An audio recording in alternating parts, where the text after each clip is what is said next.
ಮತ್ತೊಮ್ಮೆ ಸೀತಾರಾಮ ಕಲ್ಯಾಣ ವಿಶೇಷ ಕಾರ್ಯಕ್ರಮಕ್ಕೆ ಸ್ವಾಗತ.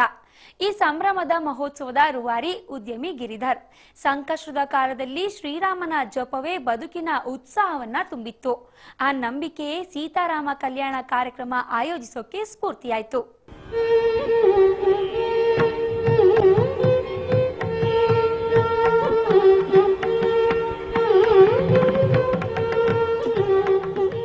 ಸೀತಾರಾಮ ಕಲ್ಯಾಣದ ರೂವಾರಿಗಳು ಈ ಗಿರಿಧರ್ ಮತ್ತು ಉಮಾ ಗಿರಿಧರ್. ಲೋಕ ಕಲ್ಯಾಣಕ್ಕಾಗಿ ಈ ಪೂಜೆ ಪುನಸ್ಕಾರಗಳನ್ನ ಇವರು ಕೈಗೊಂಡಿದ್ದಾರೆ. ಜೊತೆಗೆ ಭಗವದ್ಗೀತೆಯ ಸಾರವನ್ನ ಸಾರುವ ಉದ್ದೇಶವೂ ಇವರದ್ದಾಗಿದೆ.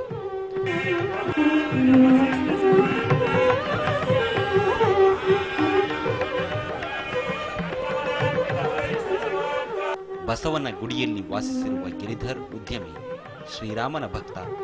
ಇನ್ನು ಇವರು ಈ ಆಚರಣೆ ಹಿಂದೆ ನೋವಿನ ಕಥೆ ಇದೆ.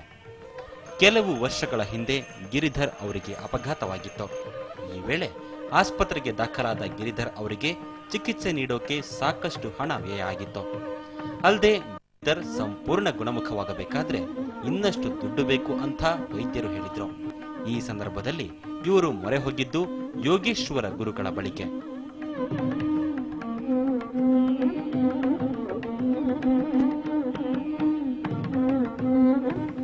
ಯೋಗೇಶ್ವರ ಗುರುಗಳ ಮೊರೆ ಹೋದ ಗಿರಿಧರ್ ಕುಟುಂಬಕ್ಕೆ ಗುರುಗಳು ರಾಮನಾಮ ಜಪದ ಸಲಹೆ ನೀಡಿದ್ರು. ಅಲ್ಲದೆ ಭಗವದ್ಗೀತೆ ಮತ್ತು ಸೀತಾರಾಮ ಕಲ್ಯಾಣದ ಮಹತ್ವ ಕುರಿತು ಹೇಳಿದ್ರು. ಜೊತೆಗೆ ಒಂದು ವಾರದಲ್ಲಿ 17 ಲಕ್ಷ ಬಾರಿ ರಾಮನಾಮ ಜಪ ಮಾಡೋಕೆ ಸೂಚಿಸಿದ್ರು. 7 ಪುಣ್ಯ ನದಿಗಳಿಂದ ನೀರನ್ನು ತರಿಸಿ ಶ್ರೀರಾಮಚಂದ್ರನಿಗೆ ಅಭಿಷೇಕವನ್ನು ಮಾಡ್ತೀವಿ. ಸೊ ಒಂದು ವಿಶೇಷ ರಿಚುವಲ್. ರಾಮಾಯಣದ ಕಾಲಕ್ಕೆ ನಾವು ಬಹುಶಃ ಮತ್ತೆ ಹೋಗ್ತಾ ಇದ್ದೀವಿ ಅಂತ ಅನಿಸುತ್ತೆ. ಸೊ ರಾಮಾಯಣ ಕಾಲದಲ್ಲಿ ನಡೆದಂತಹ ಶ್ರೀರಾಮ ಸಾಮ್ರಾಜ್ಯ ಪಟ್ಟಾಭಿಷೇಕ ಆಗಲಿ, ಸೀತಾ ಕಲ್ಯಾಣವಾಗಲಿ ನಾವು ಯಾರೂ ನೋಡಿಲ್ಲ. ಆದರೆ ಅದನ್ನು ಮತ್ತೆ ಮರುಕಳಿಸುವಂತಹ ಒಂದು ಒಳ್ಳೆಯ ನೆನಪನ್ನು ಕಟ್ಟಿಕೊಡೋ ಕೆಲಸವನ್ನು ನಾವು ಮಾಡ್ತಾ ಇದ್ದೀವಿ. ಸೊ ಇದನ್ನು ದಿಂಡಿಗಲ್ಲಿಂದ ಕಲಾವಿದರು ಬಂದಿದ್ದಾರೆ. ಅರಿಶಿಣದ ಪುಡಿಯಿಂದ ಶ್ರೀರಾಮ, ಸೀತೆ, ಲಕ್ಷ್ಮಣ, ವಿಭೀಷಣ, ಭರತ, ಶತ್ರುಘ್ನ ಎಲ್ಲರ ವಿಗ್ರಹಗಳನ್ನು ಅತ್ಯಂತ ಸುಂದರವಾಗಿ ಮಾಡಿಕೊಟ್ಟಿದ್ದಾರೆ. ಅಂತೆಯೇ ಗಿರಿಧರ್ ಅವರ ಪತ್ನಿ ಉಮಾ ಗಿರಿಧರ್ 17 ಲಕ್ಷ ಬಾರಿ ರಾಮನಾಮ ಜಪ ಮಾಡಿದ್ರು. ಇತ್ತ ಗಿರಿಧರ್ ಅವರ ಆರೋಗ್ಯದಲ್ಲೂ ಚೇತರಿಕೆ ಕಂಡು ಬಂದಿತ್ತು. ನಾವು ಇವಾಗ ಮಾಡ್ತಾ ಇರೋದು ಈ ಕಲ್ಯಾಣ, ಸೀತಾ ಕಲ್ಯಾಣೋತ್ಸವ ಇರ್ಬೋದು ಅಥವಾ ಸಾಮ್ರಾಜ್ಯ ಪಟ್ಟಾಭಿಷೇಕ ಇರ್ಬೋದು, ಇದಕ್ಕೆಲ್ಲ ಮೇನ್ ಸಂಕಲ್ಪ ಬಂದು ಲೋಕ ಕಲ್ಯಾಣಾರ್ಥ. ಲೈಫ್ ಉದ್ದೇಶ ಬಂದು ಶ್ರೀಕೃಷ್ಣ ಧರ್ಮ ಪ್ರಚಾರ, ಭಗವದ್ಗೀತಾ ಪಾರಾಯಣ ಹಾಗೂ ಭಗವದ್ಗೀತಾ ಪ್ರಚಾರ ಮೇನ್ ಆಗಿ ತಗೊಂಡಿದ್ದಾರೆ. ಸೊ ಏನೇ ಇರ್ಬೋದು ಅದಕ್ಕೆ ಅವ್ರು ಹೇಳ್ಕೊಡೋದು GITA, ಗೀತಾ ಅಂದರೆ Gita is the answer for all the things. ಎಲ್ಲದಕ್ಕೂ ಕೂಡ ಗೀತೆನೇ ಆನ್ಸರ್ ಅಂತ ಹೇಳ್ಕೊಡ್ತಾರೆ. ಅದಕ್ಕೋಸ್ಕರ ನನ್ನ ಮೇನ್ ಲೈಫ್ ಇಂಟೆನ್ಷನ್ ಬಂದು ಕೃಷ್ಣ ಧರ್ಮ ವಿಶ್ವಧರ್ಮ ಮಾಡಬೇಕು, ಭಗವದ್ಗೀತಾ ವಿಶ್ವಗೀತಾ ಮಾಡಬೇಕು ಅಂತ.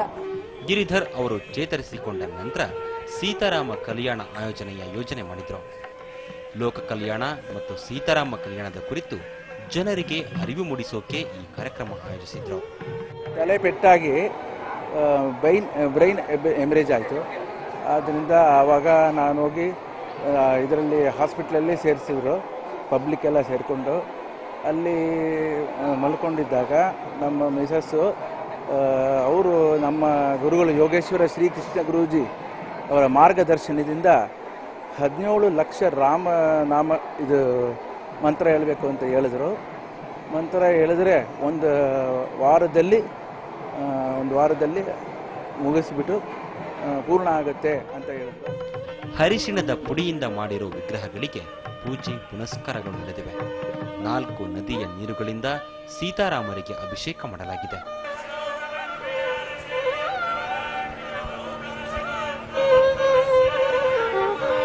ಮೂರು ದಿನಗಳ ಕಾಲ ಈ ಕಲ್ಯಾಣ ಮಹೋತ್ಸವ ನಡೆಯಲಿದೆ. ಜಯನಗರದ ಕುಶಲಾಂಬ ಕಲ್ಯಾಣ ಮಂಟಪದಲ್ಲಿ ಈ ಕಲ್ಯಾಣ ಮಹೋತ್ಸವ ನಡೀತಾ ಇದೆ. ಈ ಕಲ್ಯಾಣ ಮಹೋತ್ಸವ ನೋಡೋದಕ್ಕೆ ಭಕ್ತ ಸಾಗರವೇ ಸೇರಿದ್ದು ಶ್ರೀರಾಮ ಕಲ್ಯಾಣ ಮಹೋತ್ಸವದ ಸಂಭ್ರಮವನ್ನ ಕಣ್ತುಂಬಿಕೊಳ್ತಾ ಇದೆ. ಇದು ಸೀತಾಮಾತೆ ಮತ್ತು ಶ್ರೀರಾಮನ ಕಲ್ಯಾಣ ಹಾಗೂ ಪಟ್ಟಾಭಿಷೇಕದ ವೈಭವ. ಸಹಸ್ರಾರು ಭಕ್ತರ ಸಮ್ಮುಖದಲ್ಲಿ ನಡೆದ ಈ ಮಹೋತ್ಸವ ರಾಮಾಯಣದ ದಿನಗಳನ್ನ ಮತ್ತೆ ಮೆಲುಕು ಹಾಕುವಂತೆ ಮಾಡಿತು. ಇದು ಈ ಹೊತ್ತಿನ ವಿಶೇಷ. ಕ್ಷಣ ಕ್ಷಣದ ಸುದ್ದಿಗಾಗಿ ಸುವರ್ಣ ನ್ಯೂಸ್ 24/7 ನೋಡ್ತಾ ಇರಿ.